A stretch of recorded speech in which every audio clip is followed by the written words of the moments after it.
Bienvenidos a su programa Bitácora Mexicana, este espacio de plena libertad de expresión, de debate, de discusión de la televisión pública mexicana. Su amigo Porfirio Muñoz Ledo. Hoy tenemos en discusión un tema al que le hemos dado muchas vueltas, en el cual se ha probado sobre todo la escasa veracidad y confiabilidad de la clase política, porque hemos hablado de la representación de los mexicanos en el extranjero y de su capacidad para ser representados en el Congreso mexicano, y nunca acabamos de resolver el problema. La historia es muy larga, no la voy a contar ahora. A mí me tocó encabezar las primeras misiones informales del gobierno de México en los 70s para establecer relaciones con los grupos mexicoamericanos, latinos en general, que ya tenían tiempo de desarrollo. Antes se había tenido temor, lo consideraban como una intervención en la vida de otro país, pero el contacto con ellos permitió ver su adhesión al país y desde entonces empezó a hablar de doble nacionalidad. Cuando la doble nacionalidad se consagra en la Constitución mexicana, estamos reconociendo que México es un estado territorial, pero es una nación extraterritorial. Como se reconoce Francia, como se reconoce Irlanda. Eso está en otra iniciativa que presenté sobre política exterior de Estado. Yo no hago la historia larga, nada más cito 3 momentos. Primero, en 1976, nos pidieron que los ayudáramos a votar simbólicamente y votaron en 5 ciudades de la Unión Americana simbólicamente. Películas. Claro, ese voto no contó, era nada más una adhesión. Después el debate no fructificó frente a la oposición de la Secretaría de Gobernación y de la Secretaría de Relaciones Exteriores por razones tradicionalistas. El año de 96 lo incluimos en la agenda de reforma electoral y logramos la reforma del artículo 36 de la Constitución para suprimir de obligaciones de los mexicanos contenidas en el artículo 36, la de sufragar en el distrito de su domicilio. Y en la exposición de motivos dijimos que era para permitir que se pudiera votar fuera del territorio nacional o para tener casillas excepcionales, que son de concentración de voto. En fin. Vino el tema, volvió el tema, el IFE intervino, el IFE hizo un muy buen estudio, pero lo frenaron. Actualmente votaron en la última elección 30,000 mexicanos con un gasto inmenso. Y nosotros desde el año 2000 en la Comisión de la Reforma del Estado que presidí, hemos planteado el doble derecho, el derecho de los mexicanos universal a sufragar por distintos procedimientos, que puede ser electrónico, postal, que fue el que se consagró, presencial, que podemos probar que se puede hacer, y el derecho a ser electos para la Cámara de Diputados. Yo he recogido todos esos testimonios y estudios y acabo de presentar en la Cámara un proyecto. Tenemos la urgencia para las próximas elecciones, hemos tenido varias reuniones con todos los partidos, con los dirigentes de los mexicanos del exterior, y siempre les decimos que sí y nunca les decimos cuándo, porque los partidos piensan de modo muy estrecho sus propios intereses y están viendo qué es lo que los puede favorecer más a ellos, no a nuestros compatriotas ni al país. Eduardo Juchín ya ha estado en este programa. Él es periodista y escritor, articulista del diario Reforma, ha sido consejero electoral y es autor de numerosos libros. ¿Tú viste el proyecto? ¿Qué te pareció, Eduardo? Porfirio, yo creo que tendríamos que comenzar por decir que estos mexicanos que residen en el exterior no son entes abstractos, cuya presencia solo se manifiesta en los números que dan cuenta de las entradas de divisas por remesas, sí, sino que son personas, son mexicanos que tienen familias en el territorio nacional, que tienen actividad social que se manifiesta de diversas formas y que apoya de alguna manera el desarrollo de sus comunidades. Esto es un primer paso para subrayar la importancia de estos mexicanos que viven en el exterior. Tu iniciativa me parece un proyecto de vanguardia que sería muy deseable que se discuta ya lo antes posible, que se le hagan las adecuaciones si fuera necesario, pero que ya se discuta y que ya se dictamine. Yo diría que ojalá pudiera estar ya aprobada, con las modificaciones que se estimen pertinentes, para poder aplicarla en 2012. ¿Qué te gustó o te pareció mejor? Mira, yo creo que tiene innovaciones muy importantes como esta credencial para votar en el exterior, que me parece que es algo que parece menor, pero no lo es fundamental para que esto transite.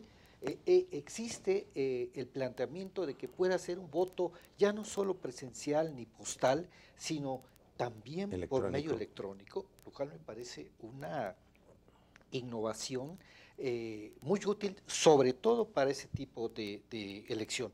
Pero lo que me parece más de avanzada es el hecho de que puedan tener representantes propios mediante una lista del exterior, representantes en la Cámara de Diputados. Pero además también está el hecho de que se propone que estos mexicanos que viven en el exterior puedan participar también en elecciones locales. Creo yo que todos esos son elementos, para mí, de vanguardia sin duda alguna.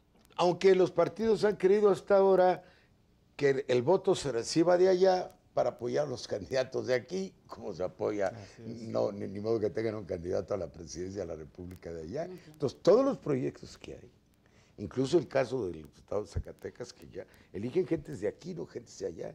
Los países del mundo, hacemos el estudio, comparado muchas constituciones, eligen a las gentes que viven fuera. Ahí los franceses de fuera, en el Senado, ahora va a haber en la Cámara de Diputados, los italianos de fuera, los irlandeses de fuera, pero los que viven fuera. Yo quiero presentar a Leticia Calderón Chelius, es doctora en Ciencias Sociales de la Flaxo, es profesora investigadora del Instituto José María Luis Mora, y ella se ha especializado precisamente tiene un libro, el ABC del voto en el exterior. Ella ha publicado en la Universidad de Toulouse, eso me da mucho gusto, y trabajé en esa universidad muchos años después, pero fuimos colegas, y Votar en la Distancia, y acaba de publicar un libro, Los superiores no existen, los migrantes mexicanos ante las primeras elecciones en el exterior. ¿Qué pasó? Cuéntanos. Híjole, yo creo que una de las lecciones interesantes que ofrece este libro es justamente tratar de pasar este umbral de la discusión meramente de cuántos votaron y cuánto costó, porque hacia ese punto se enfocaron mucho los análisis y, bueno, este libro ofrece trabajo de campo, focus groups, una serie de elementos que permiten ver la vitalidad, el vigor, el dinamismo, el interés de la gente por participar en las elecciones estando fuera del país, pero aquí hay varios elementos que son muy importantes dados los tiempos electorales, ¿no? Pero sí fue un fracaso. Digamos, para mí no lo es, porque justamente, bueno, ese es el relato que se aborda acá, y te va a encantar el libro, vas a ver cuando me va a fascinar. Porque realmente la gente habla, y cuando la gente habla te cambia toda la perspectiva. El primer elemento que creo que es importante es entender que por lo menos en este modelo, como a menos que se aprueben otro tipo de va a haber una reforma, no sabemos cuál. El punto es que el talón de Aquiles de la elección está en el registro electoral. La gente se tiene que registrar, y ese es un punto que, sirva tu programa para que también la gente lo sepa. El siguiente paso de votar, realmente no hubo tanta distancia, sino que la gente se quedó fuera por no registrarse. Ese creo que es el primer reto que ya está a la vista, y todos los estudios, el mismo libro, lo aborda. Otro elemento que a mí me encantó de tu propuesta tiene que ver con algo que todos te vas a ver reflejado en los propios testimonios de los mexicanos que radican en el exterior, y es que no hubo participación, digamos, más que en la distancia, en la lejanía, porque no hubo la posibilidad de que fueran mexicanos a hacer proselitismo en el exterior. Ese fue el tema. Le quitas la sal a la elección, le quitas realmente el contenido político que tiene que ver con el debate que se fue acalorando, como tiene que ser una elección, y por tanto fue un voto muy hecho en términos de ideas preconcebidas y no al calor del propio proceso electoral. Entonces, esos son elementos que creo que se abordan, y que tu iniciativa, en ese sentido, si se pudiera hacer proselitismo en el exterior, sería realmente innovador. Sería, pues no sé si es lo esencial, ahora Eduardo. Políticamente sí. Yo quiero ver a los candidatos presidenciales mexicanos haciendo campaña en Estados Unidos, eso me encantaría. No solo en Estados Unidos, ojo, porque... Y en Canadá y en Francia si tienen el tiempo. Y ahí están muchos de los resultados que son interesantes. Argentina. Que finalmente la primera elección en el exterior, la del 2006, pese a todo, es única es la primera, como siempre se dice, para iniciar un proceso. Nos costó mucho trabajo. Nos costó trabajo, nos costó dinero, nos costó esfuerzo, nos costó hasta lágrimas de ver después también cómo se dio ese proceso. Pero lo interesante es que también nos mostró una geografía electoral mucho más dinámica de lo que teníamos. Pensábamos en los mexicanos en Estados Unidos y resulta que hay mexicanos en todo el planeta. Y fue interesante ver un mexicano en Hungría, un mexicano en Japón. Bueno, eso lo teníamos previsto. Pero es interesante porque redefine también cómo vamos a plantear, por ejemplo, ahora que tú en tu misma iniciativa lo comentas, Porfirio, la representación mundial, ¿no? Esta circunscripción mundial. Exactamente. Entonces es interesante porque no es en Estados Unidos.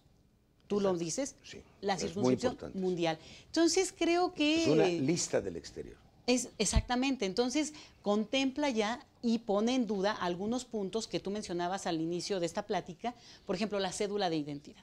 Ojo, lo que se usa en Estados Unidos, la cédula consular. Exacto. ¿Cuál es el problema? Que eso solo está en Estados Unidos. Vamos a tener que irnos, todavía no ha hecho uso de la palabra John Ackerman, pero tendrá ocasión en el segundo bloque. No quiero extenderme. Sí, claro, sí, quiero decir algo. Tú lo ves desde la perspectiva de quien ve lo prometedor, claro, del ejercicio. Yo lo veo desde el ángulo en que durante 20 años me dijeron que no se podía.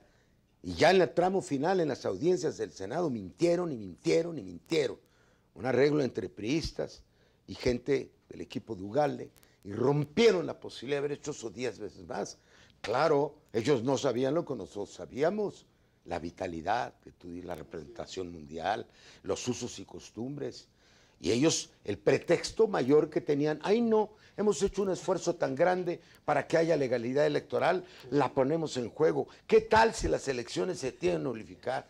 Le dije, no, esto es usos y costumbres. Esto es como los de Oaxaca, ellos tienen sus formas de organización. ¿Y saben qué? Unos pleitos. No quieren que se metan los partidos políticos mexicanos.